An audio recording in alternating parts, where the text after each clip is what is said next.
Near the border in southern Gaza, a truck arrives, delivering the bodies of roughly 80 unidentified Palestinians. Israeli forces transferring them Tuesday to authorities in Gaza for burial.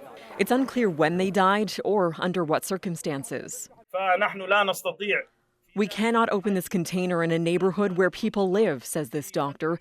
The odors are unbearable. Now a mass grave is dug outside of Rafah to bury them.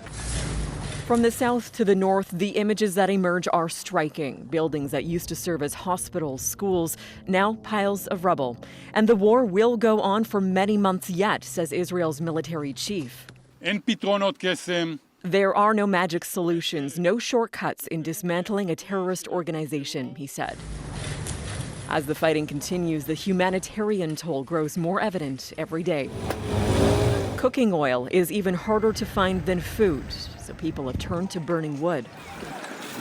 And in many parts of Gaza, it remains a daily struggle to find drinking water. The supplies that are making it into Gaza often take a long time to arrive. With 2 million people almost displaced, we have huge crowds living in certain areas. Even here in Rafah, sometimes it's hard to drive down the street. It takes 30 minutes to go 1 kilometer because there are so many people in the streets.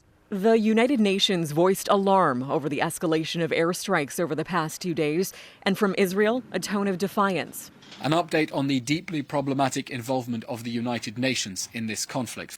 Israel accused the UN of bias against it and will now only grant visas to UN personnel on a case-by-case basis. It comes the same day the UN appointed a coordinator to oversee humanitarian relief shipments into Gaza, all part of Friday's resolution by the UN Security Council to boost humanitarian aid.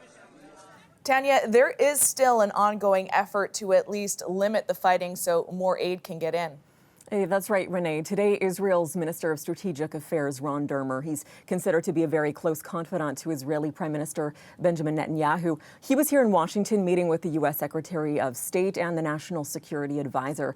And this comes after days of U.S. pressure on Israel to scale back its full-blown military assault in favor of something more targeted. But so far, no updates from the White House on the outcome of those meetings. Renee? Thanks, Tanya. That's the CBC's Tanya Fletcher in Washington.